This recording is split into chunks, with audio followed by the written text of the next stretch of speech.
તો સાબરકાંઠાના ઈડરમાં નકલી ફૂડ ઇન્સ્પેક્ટર ઝડપાયો છે। ઈડર બજાર વિસ્તારમાં આવેલી અલગ અલગ કિરાણા સ્ટોર પર પહોંચી ફૂડ ઇન્સ્પેક્ટરની ઓળખ બતાવી દુકાનોનું ચેકિંગ કરતો હતો અને ફૂડ લાયસન્સ, સ્વચ્છતા સહિતની બાબતોને લઈને વેપારીઓને કાર્યવાહી કરવાનો ડર બતાવી વેપારીઓ પાસેથી પૈસા પડાવતો હતો। કેટલાક વેપારીઓએ પૈસા આપ્યા હતા તો કેટલાક વેપારીઓને શંકા જતા પૈસા આપ્યા ન હતા। 1500 રૂપિયાથી લઈને 2000 રૂપિયા સુધીની માંગણી કરતો હતો। આ સમગ્ર ઘટનાના સીસીટીવી વિડીયો પણ સામે આવ્યા હતા અને આ વિડીયોના આધારે વેપારીઓ દ્વારા પોલીસને જાણ કરવામાં આવી હતી।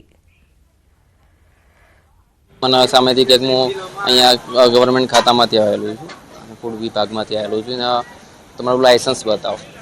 પછી આપણે એને લાયસન્સ બતાવી, પછી એને દુકાનમાં ચક્કર માર્યા અને અંદર બધું તપાસ કરીને બધી કે તમારે અહીંયા ગોઠવવાના તે ગોળ ગોળ વાતો કરી અને પછી અહીંયાથી નીકળી ગયો અને અહીંયાથી નીકળીને આગળની સાઈડ ગયો। ત્યાં અમારા એસોસિએશનવાળા બધા માણસો એમને શક ગયો હશે તો અમે એમની તપાસ કરી।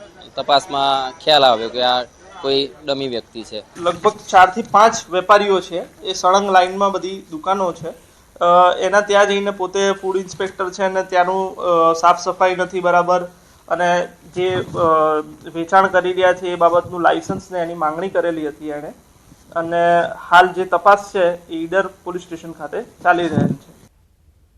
તો આણંદના ધર્મજ ગામમાં પાણીજન્ય રોગનો કહેર। ધર્મજ ગામના વિવિધ વિસ્તારોમાં નોંધાયા કમળાના 31 કેસ। કમળાના કેસો નોંધાતા આરોગ્ય તંત્ર હરકતમાં આવ્યું છે। ગાંધી ચોક, ચામુંડા વિસ્તાર, ભવાનીપુરા સહિત વિવિધ વિસ્તારમાંથી કેસ નોંધાયા છે। આરોગ્યના ઉચ્ચ અધિકારીઓ રોગચાળાને પગલે ધર્મજ દોડી આવ્યા। રોગચાળાનો ભોગ બનેલા દર્દી અને વિસ્તારની મુલાકાત લીધી। આરોગ્યની 11 ટીમો હાલ ધર્મજ ગામમાં કરી રહી છે તપાસ। પંચાયતે લીકેજ રિપેરિંગની કામગીરી હાથ ધરી છે।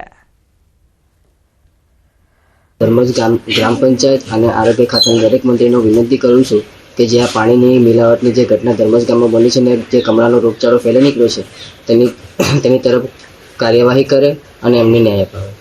હાલમાં 31 જેટલા કેસ જોવા મળેલા છે અને ખાસ કરીને ભોયવાસ અને રામપુરા ચોક વિસ્તારમાં વધારે જોવા મળેલ છે। તો મેડિકલ ટીમ દ્વારા સંકલનમાં રહીને બધા ઘરવાઇઝ સેમ્પલ લેવામાં આવે છે પાણીના અને ટેસ્ટિંગ કરવામાં આવે છે તથા મેડિકલ ટીમ દ્વારા જે લીકેજીસ પાણીનું બતાવેલ છે બાર જેવું તે પણ કામગીરી સત્વરે પૂરી કરવા કોશિશ ચાલુ રહી છે। છેલ્લા 6-7 દિવસથી આરોગ્ય વિભાગને જાણકારી મળી કે ધર્મજ ગામમાં કમળાના કેસો છે, ત્યારથી અમારી ટીમો સર્વેલન્સ કરવામાં સક્રિય થઈ અને અમે અત્યાર સુધીમાં કુલ 31 કેસો રિપોર્ટ કરી ચૂક્યા છીએ અને